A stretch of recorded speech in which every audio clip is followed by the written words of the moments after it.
Exercice numéro 5. La classe ville contient un attribut criminalité par case.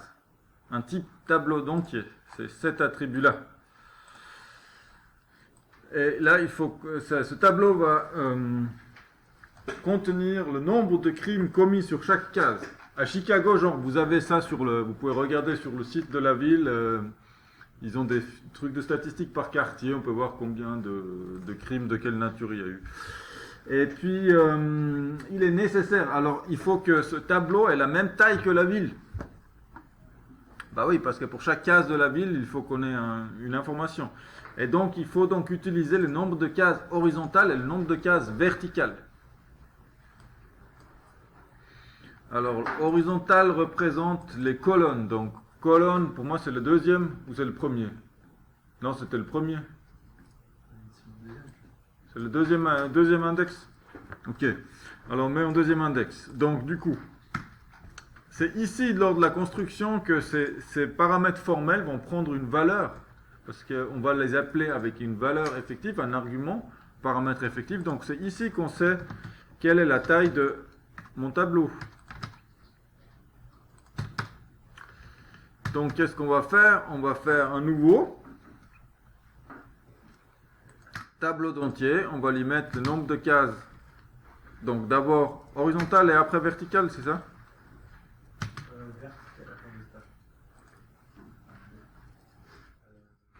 Donc, vertical. Ok, donc d'abord les lignes. Ce qui est logique, on a l'habitude. Et après, les colonnes. Voilà. Donc ça, c'est une première chose. Horizontale colonne, ok. Donc on a mis les colonnes, d'habitude on met en deuxième position. Ensuite, compléter dans la classe ville la méthode moyen nombre crime par ligne. Sur la base du parcours de criminalité par case, calcule et retourne les moyennes de nombre de crimes commis sur chacune des lignes de la carte. Ok, pour ça, il faudrait qu'on ait des données. Les données, ils se remplissent dans le main ici. Donc, soit on va le lire dans le scanner, ce qu'il va falloir faire après, soit on peut utiliser ça, et on va commencer par ça, parce que c'est codé en dur. Souvent, j'ai l'impression que le scanner, c'est quelque chose qui prend pas mal de temps et qui pose pas mal de problèmes à beaucoup de monde. Donc, moi je pense que ça peut être une bonne stratégie de laisser le scanner pour un peu plus tard, et déjà faire les algorithmes. J'ai l'impression que c'est quelque chose qui, en tout cas moi, quand je teste les épreuves, le scanner, ça me prend toujours beaucoup de temps. Donc peut-être c'est pas une mauvaise stratégie de le laisser pour plus tard, parce que là on est sûr aussi de travailler déjà avec les bonnes données, parce que en tout cas nous on s'engage de vous fournir les bonnes données. Donc là on va mettre ça, donc les crimes, donc ça c'est bon. Et là on va calculer donc le moyen de nombre de crimes par ligne. Et ça retourne quoi? Un tableau de double. Pourquoi ça retourne un tableau?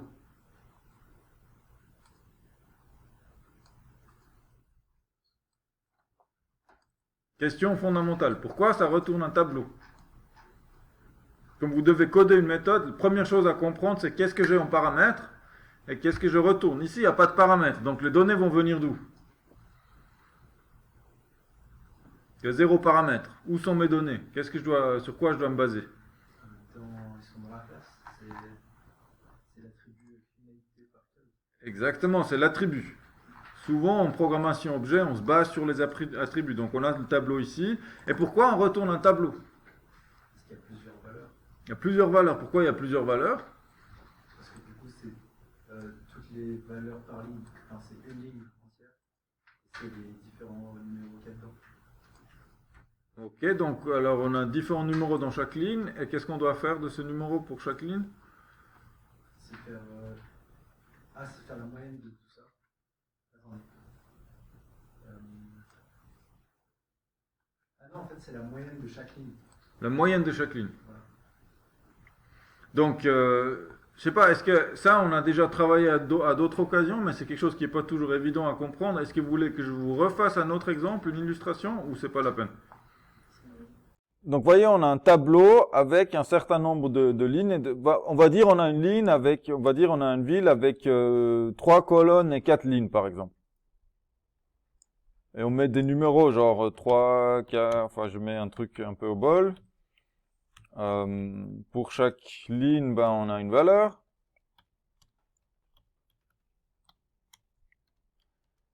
Ouais, bah, voilà. Chicago Southside, voilà. Voilà. Où habitent les gens riches? Question. Comment? Non, dans les premières lignes, là. Voilà. Donc, alors, et on nous demande de faire la somme par ligne. Donc, comment on fait en Excel, faire une somme par ligne? Ok, donc par exemple, je vais l'écrire là. Égale somme. Et puis on prend la plage. Et comme vous êtes des pros, bah, vous savez que vous pouvez le tirer comme ça. Voilà. Donc ça, c'est nos... Ça, c'est la moyenne. Enfin, ça, c'est la somme. Hein, où on aurait pu faire la moyenne.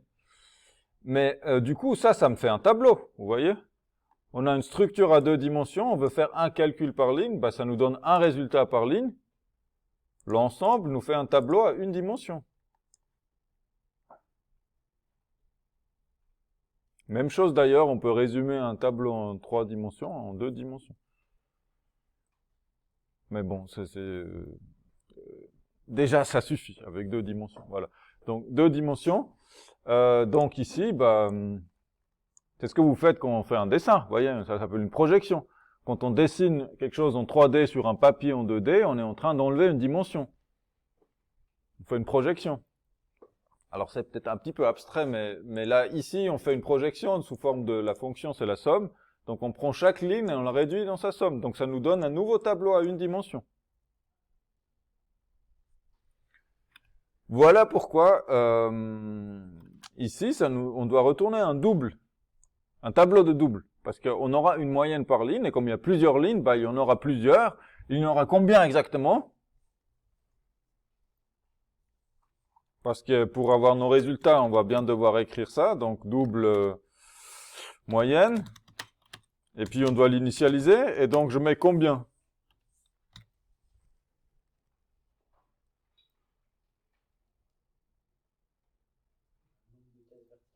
Ouais, le nombre de lignes. Et puis si vous vous souvenez plus, ben vous regardez la première, qu'est-ce qu'on a mis ici? On a mis vertical. Moi, j'ai tendance à toujours confondre vertical et horizontal, donc ça ne m'aide pas beaucoup. Donc, mais là, je vais mettre nombre cases verticales. Et maintenant, qu'est-ce que je dois faire? À la fin, bah, je retourne ça. Et en attendant, je fais quoi? Je dois calculer quelque chose pour chaque ligne. Quand je fais quelque chose pour chaque, ça veut dire que je répète un traitement. Qu'est-ce que j'écris comme structure algorithmique? Une boucle. On va utiliser le for i.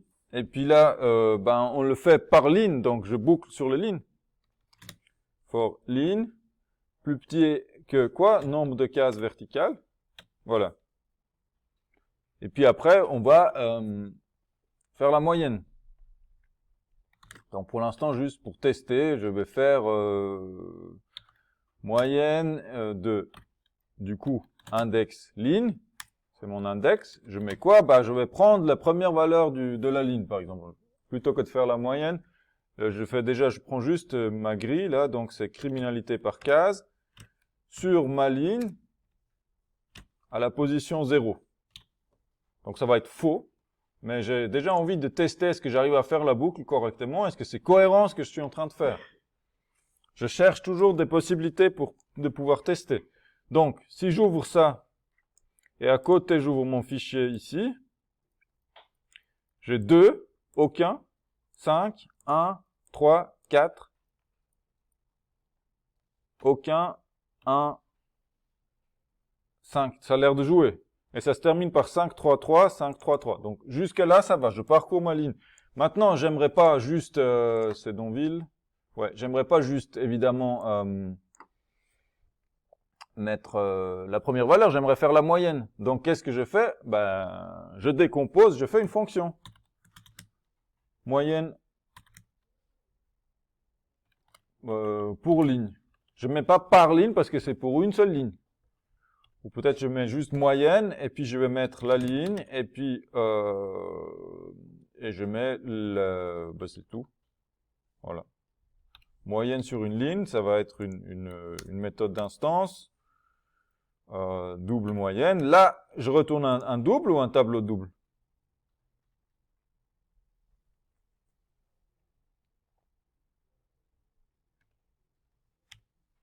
Question fondamentale mais importante. Est-ce que c'est bon là de retourner un double? Allô? Réaction, s'il vous plaît. Ça vous semble cohérent? Pourquoi?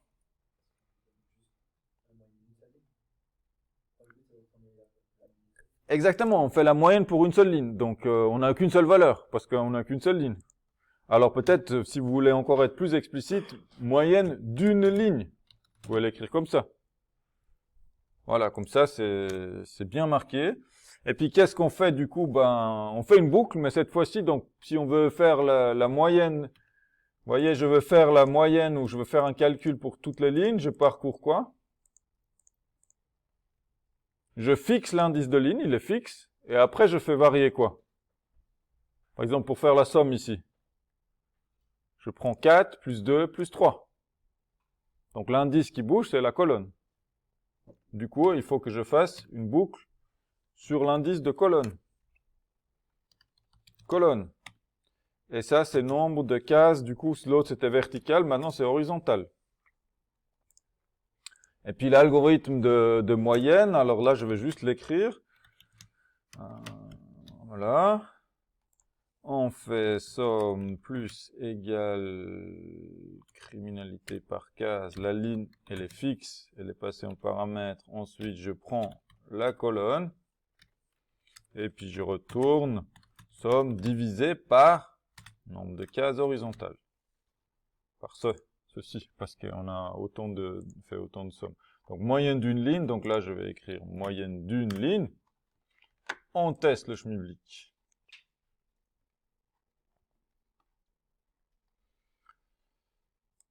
Voilà, ça a l'air de correspondre bien à ce qui est marqué là. Donc j'ai fait la partie algorithme de calcul. Donc moi, il me semble fondamental que ça, c'est quelque chose qu'on a fait en décembre en Python. Il n'y a rien de nouveau au point de vue algorithmique. Il faut que vous sachiez le faire. Si ça reste mystérieux, il faut vous entraîner. Et puis il ne faut pas pouvoir le faire uniquement pour les lignes, il faudrait aussi savoir le faire pour les colonnes. Essayez de vous challenger un petit peu. Et puis, là, donc maintenant, ce qu'on n'a pas fait, on a triché, on a pris les données fournies. C'est pas du tout une mauvaise chose, c'est même, point de vue méthodologique, je trouve plutôt une bonne idée, en fait, parce que c'était la mienne. Mais j'ai un argument c'est pour dire, j'essaie de décomposer mon travail pour que je puisse le tester l'un après l'autre. Si je fais en même temps le scanner et en même temps mon algorithme, si ça marche pas, je sais pas où chercher. Je sais pas, est-ce que c'est ma moyenne qui marche pas ou l'algorithme qui marche pas.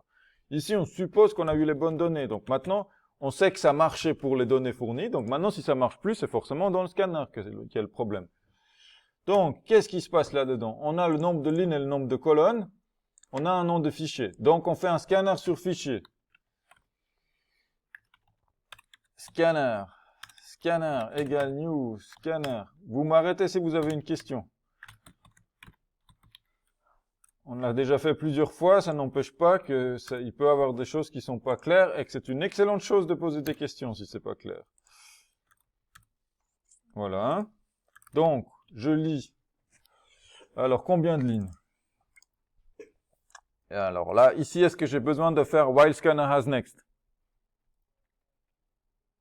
Non, parce qu'on nous donne le nombre de lignes.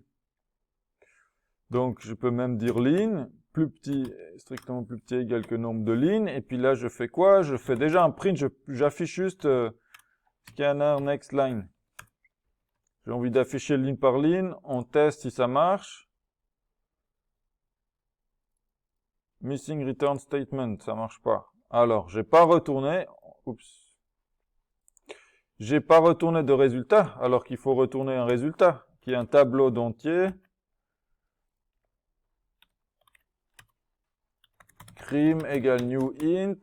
Et puis, qu'est-ce que je mets? Bah, le nombre de lignes et le nombre de colonnes. Et puis, je retourne ça.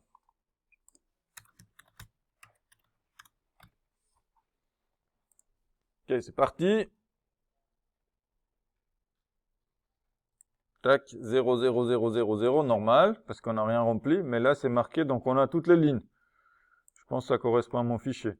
2, 4, 1, 3, 4, 4, 3, 2, 5, vous voyez. Et puis la dernière, c'est 3, aucun, 5, aucun, 3, aucun, 5, 5, 4, 5, 1, 5.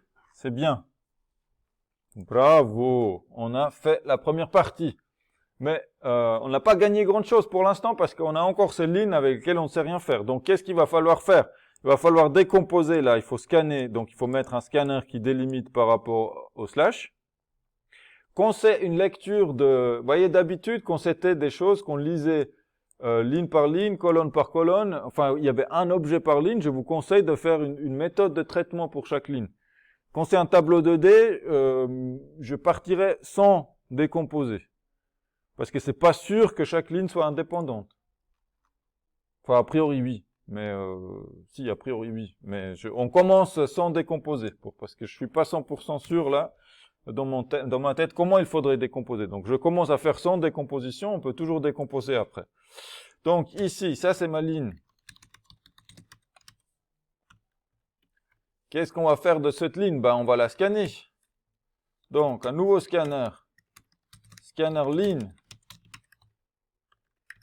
New scanner. Et on passe la ligne dedans. Comme paramètre. Pourquoi c'est rouge? Variable ligne. Ah, voilà. Texte. Mais texte. C'est le texte. Brut. Et puis, je lui dis au scanner de ligne. Ça, il faut être vigilant pour pas se tromper de scanner. On va lui dire de séparer par rapport à ça. Et puis, du coup, il y en a combien d'éléments? Bah, autant qu'il y a des colonnes. Donc, on refait un for i.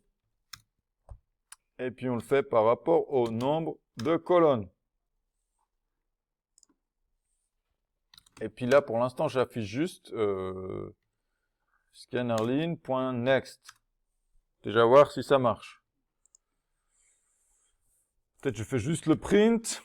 Et après, je fais à la fin, quand j'ai fini de lire toute la colonne, je fais un println pour faire un retour à la ligne. On regarde ce que ça donne cet affichage-là. Voilà, ça me donne la même chose, sauf que il n'y a plus les séparateurs. Ça veut dire que ça marchait. Jusqu'à là, je suis bon. 3, aucun 5, aucun 3, aucun 5, 5, 5, 4, 5, 1, 5. Voilà. Ça a l'air bon, on a décomposé. Donc maintenant, on a notre nombre texte, nombre sous forme de texte, et on doit en faire un vrai nombre. Alors, on peut dire, c'est un entier, nombre, et puis on va dire, on va faire une petite méthode pour convertir le nombre sous forme de texte. Alors, comment on peut convertir? Des idées?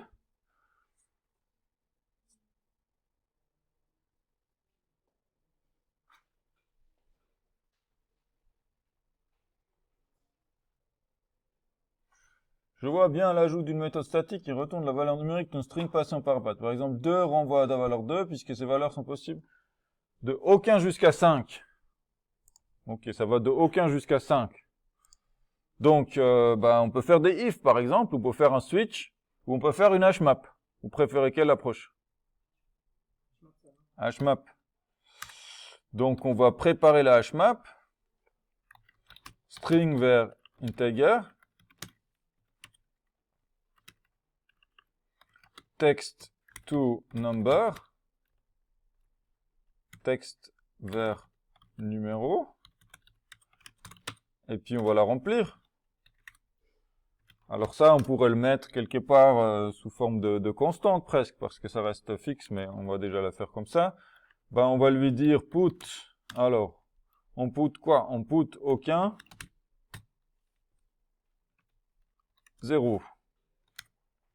Ensuite, on a 1,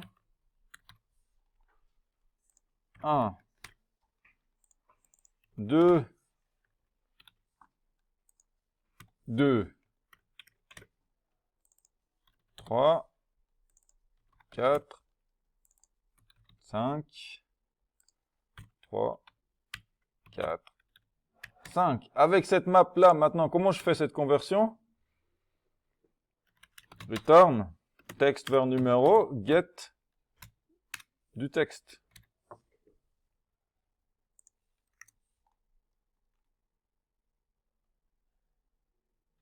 Oui? Non? Est-ce que c'est clair? Je suis allé vite là. Mais on remplit la hmap. On lui dit à chaque texte correspond quel numéro. Après je fais un get. Ça me donne donc pour le texte le numéro correspondant. C'est comme si vous êtes un annuaire. Ça c'est mon, je sais pas, ça c'est Mirko, mon numéro de téléphone. Sauf que là c'est aucun qui a le numéro 0. Voilà. Et puis ben on l'affiche pour tester. Hein. Tester, c'est très important parce que, comme on fait tout le temps des erreurs. Donc ici, j'ai des numéros à la fin, ça me fait 3, 0, 5, 0, 3, 0, 5, 5, 4, 5, 1, 5. 3, 0, 5, 0, 5, 0, 5, 5, 4, 5, 1, 5, c'est bon. Donc c'est bon. Maintenant, qu'est-ce qu'il nous reste? Quelle partie du boulot on n'a pas fait? Toutes ces moyennes de 0, ça vient d'où? On n'a pas stocké dans le tableau. On a lu les choses, on a les numéros, mais on ne les a pas stockés dans un tableau. On ne nous a pas demandé de faire un affichage, on nous a demandé de stocker dans un tableau. Donc j'enlève tous les prints, c'était juste pour tester, c'était pour déboguer. Comment je stocke dans mon tableau? Bah, je prends criminalité par case. Ah non, c'est crime, je l'ai appelé crime, la variable ici. Et je stocke dans la bonne case le nombre. Quels sont les indices que je dois mettre? Ligne et i. Et puis, c'est pas très logique d'avoir appelé ça ligne et i, donc on va le renommer colonne très vite. Colonne. Voilà. Donc, dans ligne et colonne, je stocke le nombre. Parcours boucle imbriquée. En test.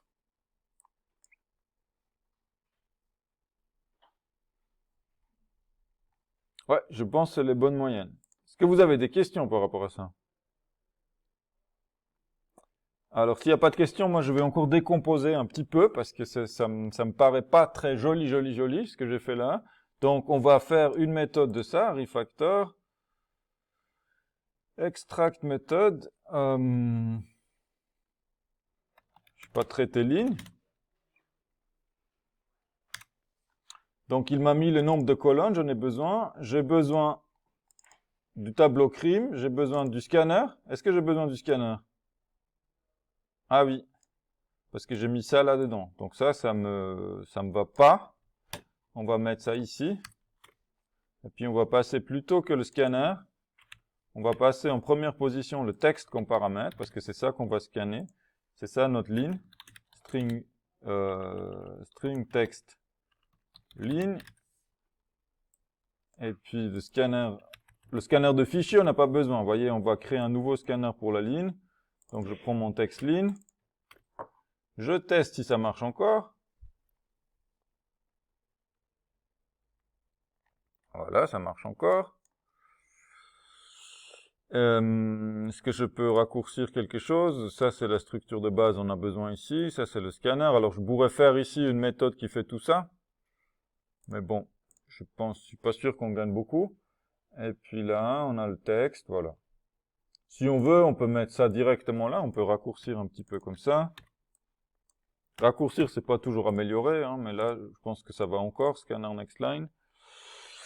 Ici aussi, le nombre, il n'y a peut-être pas forcément besoin. On peut mettre directement ça ici. Et puis, pourquoi pas,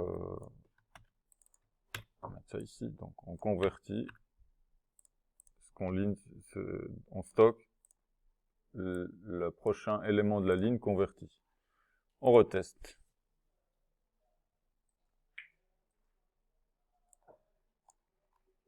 Voilà, c'est les bonnes valeurs. Donc, pour récapituler, dans l'exercice 4, je vais d'abord travailler avec les données fournies. Une approche que, en général, je peux vous conseiller. Moi, ça me rassure de travailler avec des données dont je sais qu'elles sont justes, ou sont censées être justes. Et je peux vous assurer que pour les épreuves, en tout cas, on est plusieurs, on est 2, minimum, à tester les données s'ils sont justes. Je ne peux pas vous fournir des données qui vont pas. Généralement, même, on utilise ces données-là pour produire les énoncés.